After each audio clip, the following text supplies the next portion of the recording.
If you've ever been in a crisis war room, you already know the intense pressure. You know that feeling when everything is on the line. But what we're digging into in this explainer is a silent saboteur that creeps in while everyone is doing their absolute best. It's a hidden threat that derails even the most highly competent crisis management teams. And honestly, most organizations completely overlook it. So, we're going to expose exactly what this enemy is, how it systematically breaks down your operations, and most importantly, how we can defeat it. Picture this. The clock is literally ticking. 8:03 a.m. An organization isolates several core services to stop a breach. 10:04 a.m. They need to keep the business breathing, so the team authorizes a partial resumption. Boom, 10:36 a.m. A critical site demands an urgent exception, and it's granted. 11:12 a.m. The backlog is huge, so a manual workaround is extended. We're moving fast, right? Everything feels totally justified. But then look at 11:47 a.m. None of these individual decisions are absurd on their own, yet they are completely incompatible now. Perfectly reasonable rapid-fire decisions have suddenly snowballed into absolute chaos. And this brilliantly illustrates the core delusion of high-pressure incident response. There's this massive gap between perception and reality. The crisis team truly believes they're moving forward. They're checking boxes, putting out fires, acting decisively. But the dangerous reality? The team is actually just accumulating a massive pile of governance obligations. Every single choice they make creates a wake of unresolved tasks. This dangerous buildup actually has a name. It's called decision debt. It is the compounding incoherence that happens when unassigned assumptions, risks, and temporary exceptions just keep acting on your system long after a crisis decision was made. This right here is the hidden enemy. It's the exact reason why a team of highly intelligent, competent professionals can suddenly find themselves trapped in an unmanageable situation despite making completely rational choices every step of the way.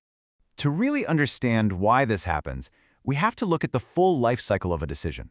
A complete decision actually involves 4 steps: decide, execute, review, and close. But let's be totally honest about what happens in the heat of a crisis. We hit step 1, we decide. We initiate step 2, execution. And then, our attention immediately violently shifts to the next burning question. Steps 3 and 4, the review and the close, are completely abandoned. But just because you've stopped looking at a decision doesn't mean it magically disappears. The crucial point to remember is that every single decision leaves something behind. Think about the leftovers, an assumption that desperately needs to be verified, a risk you accepted that now requires ongoing monitoring, a local exception that needs strict control, a team that needs an update, or a temporary measure that eventually has to be closed. If you don't explicitly assign and schedule these leftovers, they act like ghosts in your system. A degraded mode stays active forever. A temporary exception quietly becomes a permanent precedent. A restriction outlives its context. Section 1. Valthera Medical Europe and the Cascading Consequences. Okay, let's dive into this with a really suspenseful concrete example. Imagine a sudden incident hitting the traceability of critical medical shipments at Valthera. Watch how these cascading consequences build up in real time. This is how a team slowly loses control, not because they're bad at their jobs, but because of invisible debt. First, Valthera initiates an initial isolation. The intended protection is saving the information system. Smart move. But the unintended consequence? Those isolated services are now desperately needed to control the sheer volume of shipments. Next, they grant a specific exception for Belgium for an urgent hospital need. But suddenly, that local exception is being read as a brand new blanket rule by other sites. Finally, they extend a manual workaround to clear the backlog. The reality? That manual process is rapidly hitting its absolute reliability limit. The problem wasn't any single decision. The problem was nobody stepped back to recompose the entire system. Section 2. The 4 Indicators. Spotting the Signals of Debt.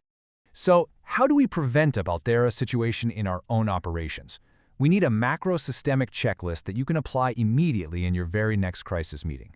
Scan the room for these 4 warning signals. Number 1. A temporary decision was made, but literally 0 time is scheduled to review it. Number 2.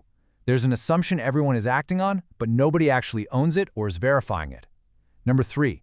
A local exception was granted, but its scope is totally unclear to other teams, just like that Belgian exception. And number 4. A risk was accepted, but there's no duration or stopping threshold defined. If any of these lack an owner, a status, or a firm deadline, you are actively building up a highly dangerous level of decision debt. To fight this, we need a complete paradigm shift in how we run situation updates. Instead of walking in and just asking, "Hey, what's new?" the very first question that must be asked at every single cycle is simply this: What is still active? Once you know what's active, you have to immediately follow up with the second question: what must be reviewed now? This simple question fundamentally changes your battle rhythm. A crisis meeting can no longer just be a sponge for absorbing new information. You absolutely must aggressively reserve explicit time to confirm, amend, and manage the governance of the decisions you have already made. And finally, the third question: what can be closed? By answering this, you transform your decision register completely. It's no longer just some passive historical record of what you did 3 hours ago. It becomes a real-time, living map of your actual governance state. Section 3, the ransom kick resilience model for regaining systemic control. Now, recognizing the problem and asking the right questions is half the battle, but we need a structured framework to actually solve it. This is where the ransom kick model comes in. What's really interesting here is how methodically it maps out control by leveraging your existing resilience frameworks, anchoring every single decision back to the core capabilities it seeks to preserve. Your BIA, Business Impact Analysis, provides the impacts, requirements, and thresholds. Your BCP, Business Continuity Plan, defines the absolute limits of those degraded modes. Your DRP, Disaster Recovery Plan, makes your dependencies and resumption conditions totally visible. And your CRP, Crisis Response Plan, organizes the authority for making, reviewing, and closing decisions. The promise here isn't to make a chaotic crisis perfectly predictable. Come on, that's impossible. The promise is to ensure your evolving decisions actually remain firmly compatible with reality. Section 4, operationalizing with Archianes.app to bring structure to chaos. So how do business leaders actually implement this in the real world without drowning in spreadsheets during a live event? You operationalize it with a tool like Archianes. The onboarding journey to get this systemic control in place is incredibly straightforward. You don't have to boil the ocean. Just start with a single critical capability. Step 1, you grab the relevant templates. Step 2, you collect info from your business and technical teams. Step 3, you import your existing BIA, BCP, and DRP repositories.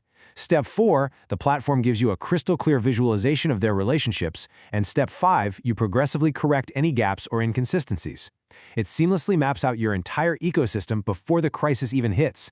Effectively, what Archianes does is prepare the context. It surfaces the capabilities you need to preserve, the time-dependent impacts, the limits of your degraded modes, your dependencies, and your recovery conditions. Just to be completely clear, the app does not make the decisions for you. You still need your human experts in the room. But it structures a living repository so that when your team makes a call, it remains fully justifiable and its eventual review is reliably prompted.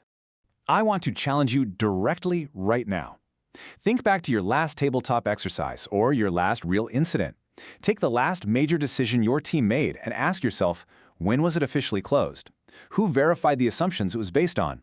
Which exceptions were granted? And how did the wider teams actually know when they were supposed to stop executing that temporary measure? If you can't find those answers quickly, well, your organization is swimming in decision debt. But look, don't panic, and definitely don't try to rebuild your entire crisis management framework overnight. The big takeaway from our explainer today is this: start small. Take just one decision. Make its entire life cycle totally visible, from execution to review, all the way to closure. Because a crisis isn't governed just by rapidly making the next immediate choice. It is governed by continuously regaining control of every single decision that remains active in your system. Put this into practice, and you'll never let decision debt silently defeat your team again.